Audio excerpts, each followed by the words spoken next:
Hola, buenos días, señores padres de familia y estudiantes del 10º año. Nos volvemos a encontrar en este nuevo inicio de semana, con la bendición de Dios, siempre agradeciéndoles por esa gracia santificante que nos da a diario. En el nombre del Padre, del Hijo y del Espíritu Santo. Amén. Que Dios nos siga bendiciendo a cada uno de nosotros y que Mamita Virgen siga intercediendo como abogada nuestra ante su Hijo Jesucristo, para que llegue esas oraciones a Papá Dios. Amén. Entonces vamos a desarrollar nuestra clase el día de hoy, y el tema que corresponde es la descolonización. Y ustedes me van a preguntar, ¿y de dónde sacó ese tema, profesor? En el libro lo vamos a encontrar para desarrollarlo. Entonces, y se complementa con la clase anterior que vimos, donde América Latina se desprende a partir de las juntas de gobierno.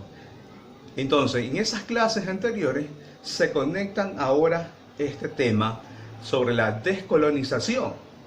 Y cabe hacer la pregunta, ¿qué es? ¿Qué es? Preguntamos a cada uno y consultamos qué es la descolonización. Pues en sí, la descolonización es el proceso de dejar sin efecto una situación colonial. Es decir, el proceso político mediante el cual una colonia se libera de una metrópolis.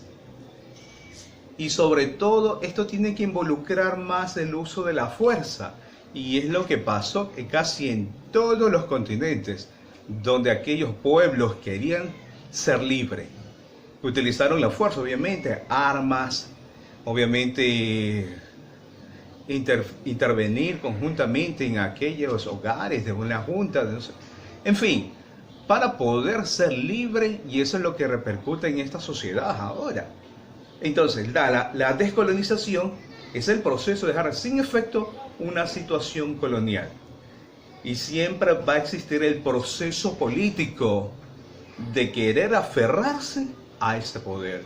Entonces, por eso los pueblos buscan ser libres. En la actualidad todavía hay algunos pueblos que todavía están bajo la colonización de algunos imperios, y es difícil.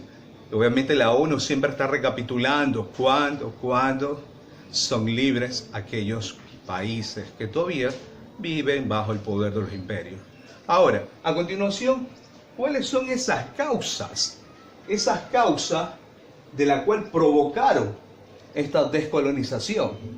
Usted se va a preguntar, pero son 6 puntos. Sí, cada uno de estos 6 puntos va a desarrollar esa estrategia. ¿Cómo se armó? ¿Y cuáles fueron los pensamientos para liberarse en esa época? Entonces, ese proceso dejó muchos puntos a tratar. Uno de esos puntos de las causas fue a partir de después de la Segunda Guerra Mundial, la que genera ese sufrimiento y esa pérdida económica, sobre todo. Y quienes estaban en conflicto en ese tiempo era el nazismo y el fascismo. Pero el pueblo, ¿qué quería? Defender su propia libertad, ser libre y tener una república independiente en ese tiempo. Pero sufrieron bastante, antes, durante y después que sucedió la Segunda Guerra Mundial. El segundo punto, movimientos anticolonial. Aquí en este movimiento anticolonial eran los comunistas. Obviamente incentivaban a la gente pobre a luchar, pero para beneficio para los comunistas, no para en sí un pueblo, sino para que siga viviendo la misma ideología política. Otro de los puntos, la identidad religiosa. Cuando esta identidad religiosa quería ir a otro país a colonizar también, pero no en sentido de apropiarse, sino en sentido de tener su propia identidad religiosa como comunidad eclesial.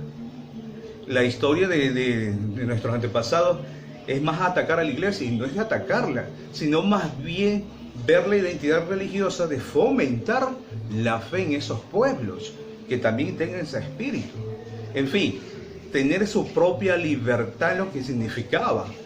Recuerden que en América Latina a los indígenas les decían, listo, te hacemos libre tu país, pero nos apoyas. Entonces había como una parte de fricción y una parte de fuerza de querer, listo, yo te doy y yo recibo. Entonces esas fueron las consecuencias también y las causas que provocaron todo esto de los movimientos anticoloniales. Entonces quererle dar una identidad propia o una dignidad propia a los indígenas, pero en fin siguió en lo mismo, no los valoraron, sino más lo explotaron. No se diga en la parte también de los afroamericanos. Entonces estas personas también necesitaban su dignidad. Pero recuerden que en las juntas anteriores, en la reunión de la clase anterior, decían que se creó una ley para beneficiarlos a ellos. Y así debería ser. Pero los comunistas no querían esto, sino más bien generar y todo lo que es consumismo.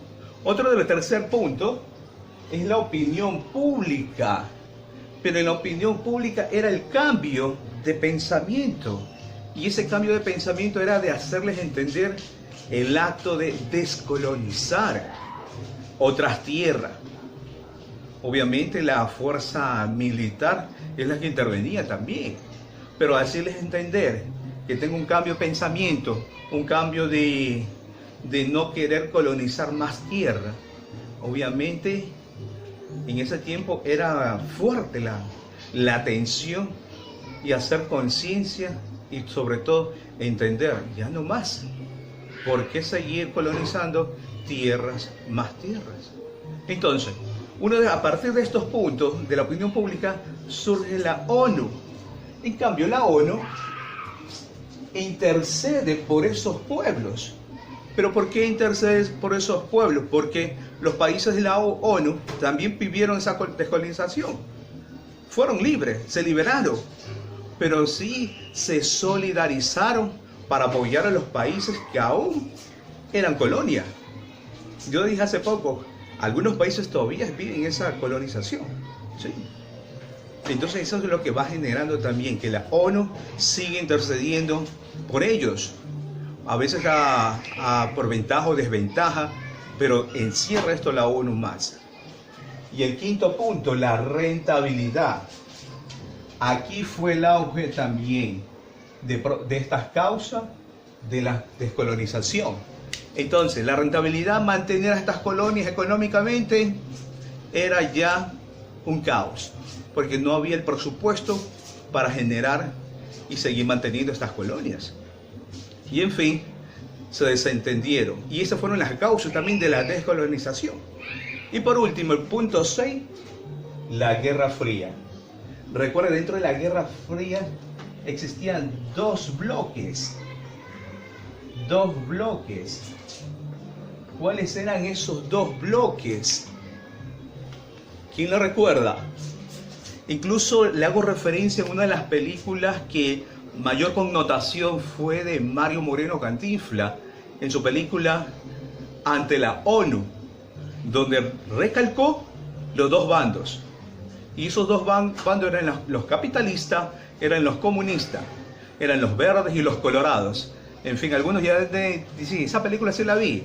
Exacto, pero ¿cuál fue el asunto que embarcó más este concepto de defender y ofrecer a los pueblos? Por más aún, estos dos bandos o estos dos bloques ofrecían descolonizarlos, pero si se aliaban a ellos con su pensamiento capitalista, su pensamiento comunista, pero en fin, ¿a favor de qué? ¿A beneficio de qué? Entonces eso es lo que conlleva a cada uno de nosotros, a ver más allá cómo va a descolonizarse en nuestro pensamiento, en la actualidad también. Y eso es lo que va generando cada uno de nosotros. Esas fueron las causas de la descolonización. Ahora, nos preguntamos que este tema de aquí, ustedes se preguntarán, ¿qué es eso del tercer mundo? ¿De dónde sacó esto el profesor Alex? El tercer mundo, obviamente, profesor, es una película. Sí, hay películas que se llaman Tercer Mundo, hay la película que se llama El Segundo Mundo, y es la película que se llama El Primer Mundo. En sí, los tres tienen mucha relación con esto de la historia de toda nuestra parte de las colonizaciones. Y a partir de este tercer mundo va a generar, porque ya de hace poco dije, el primero y el segundo, obviamente. ¿Y quiénes califican ahí en esos 3 puntos? En el primer punto, el primer mundo son los países que mayor desarrollo tienen. En el segundo mundo son los países que están a media, que sí tienen alcance a llegar a un primero. Pero en el tercer mundo, los países que no tienen bienestar, no tienen para la salud y no tienen para la educación. Y esos son los niveles que van marcando en la sociedad misma de todos los continentes. Entonces, ese tercer mundo, para enfatizar más, ¿qué es el tercer mundo? Es un término utilizado para hacer referencia a las naciones con menores niveles de ingreso. ¿Y ustedes cuáles son esos países? Europa se mantiene en el primero, por la calidad de educación, la calidad de vida, la calidad de salud que le brinda a todo su pueblo. Y en el segundo están otros de los países que hacen el esfuerzo suficiente. Mientras que en el tercero, ¿quién cree que se encuentra? ¿Qué continentes son los que se encuentran allí? A ver, ¿quién me ayuda? Asia, África, ¿correcto? Y el último, ¿dónde vivimos nosotros? América. Y por eso nos llaman tercermundista a veces. Ustedes son tercermundistas. Sí, es despectivo que a veces va generando en nosotros también.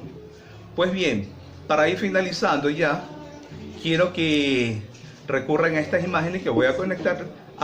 En poquitos minutos voy a conectar unas imágenes de las que ustedes van a tener más conocimiento sobre estos puntos, sobre el tercer mundo y quiénes están y cuáles serían esas características comunes.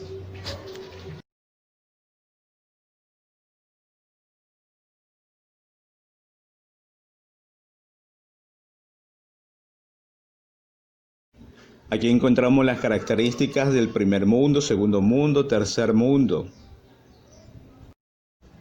Podemos observar el nivel de educación que tiene África hasta la actualidad. En cambio, la educación para Asia ya es muy distinto si observamos la imagen. En cambio, para América cambia ya un poco la temática.